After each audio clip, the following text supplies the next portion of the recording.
Hi everyone, Spider-Man 1991 here on DarkAvengerINCPlus, where today I'm doing a comic review for Invincible number 103.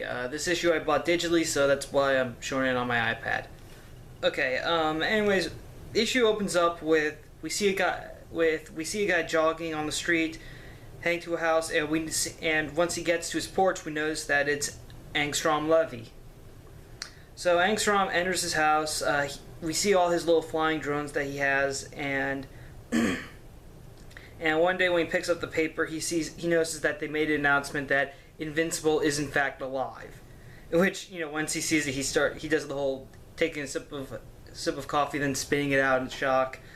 Then we cut to the Guardians of the Globe headquarters, which is now which is their new base in outer space, which was also the device used to help maintain tide levels after the whole death of everybody story arc when dinosaurs melted the polar ice caps, and robots watching a newscaster saying that government officials have confirmed that Invincible is alive and that he was the one responsible for saving people during the whole dinosaurus incident. And robots angry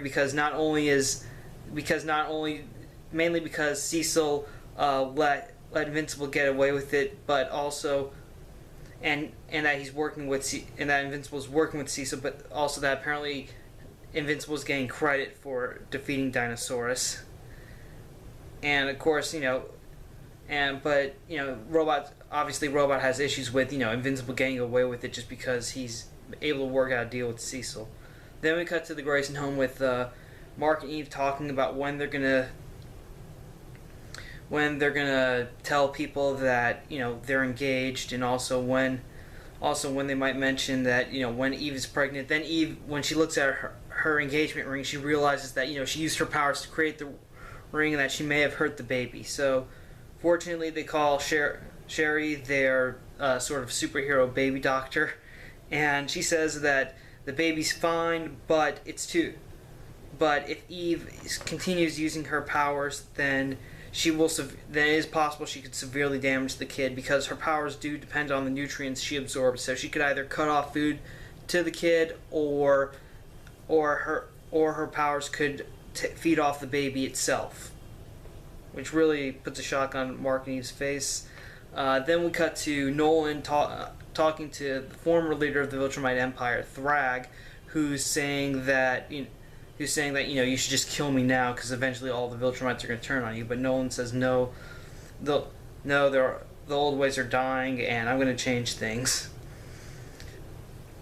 Then Eve talks to William and Rick, who, if you remember, way in the earlier issues of Invincible, William is Mark's best friend, and so she kind of talks to William and Rick about what's been going on with her with the baby and how she and Mark are engaged. Then we cut to Mark dealing with his usual superhero hearing business, and he's still working with the Guardians of the Globe.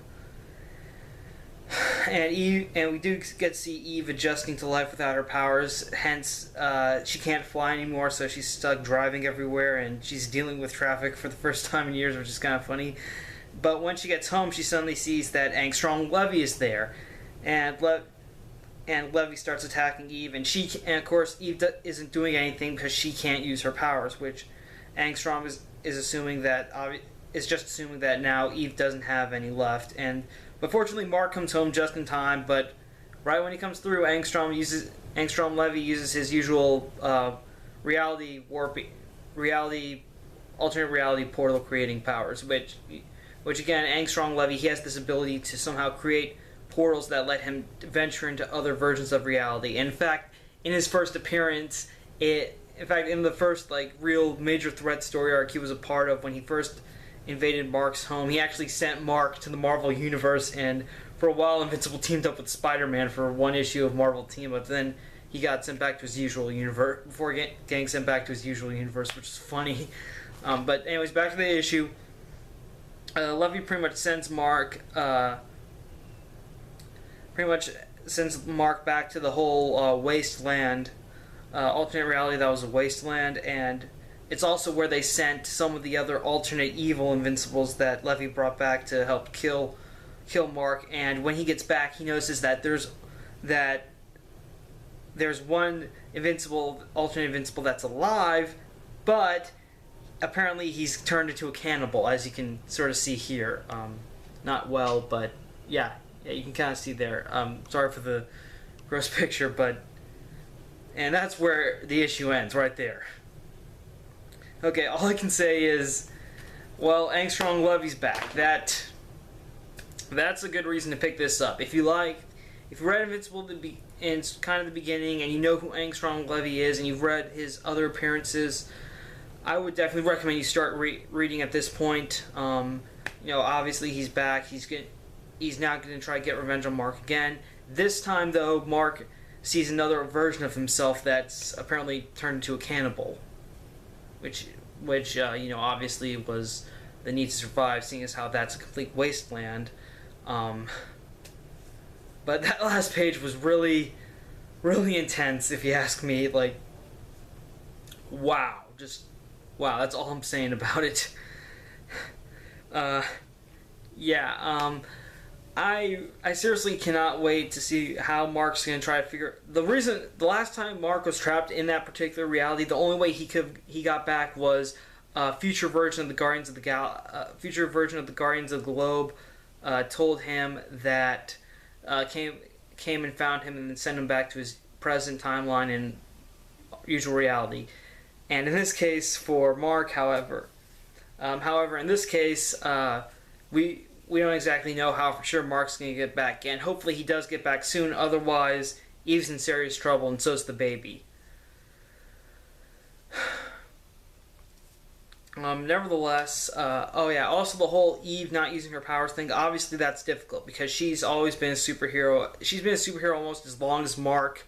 Obviously she wants to help people, and using her powers is kind of an instinct for her, and that's going to be hard to break. And that might be a habit that's sort of hard to break, but she knows that she's worth it because she obviously loves her kid. And I can't wait to see what they're going to develop with that. I don't know how long, and obviously it's going to be a while, I guess, till we actually get to see the birth or anything.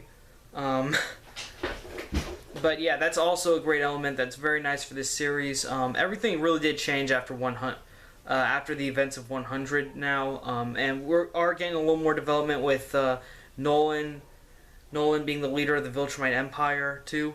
So yeah, I would say right now 103 is a good jump on point with this story arc. There's still some things that need to be developed: Eve's pregnancy, Nolan's new leadership role, and also Mark dealing with the return of Angstrom Levy.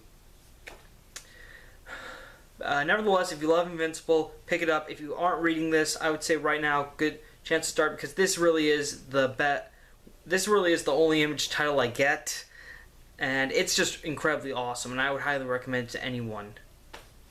I mean, it is a superhero book, but it's not really your traditional superhero book, so to speak. Okay? That's it for me. Thank you for watching my video. Thank you for subscribing to Dark Avenger Inc. Plus. Spider-Man 1991 saying see you later.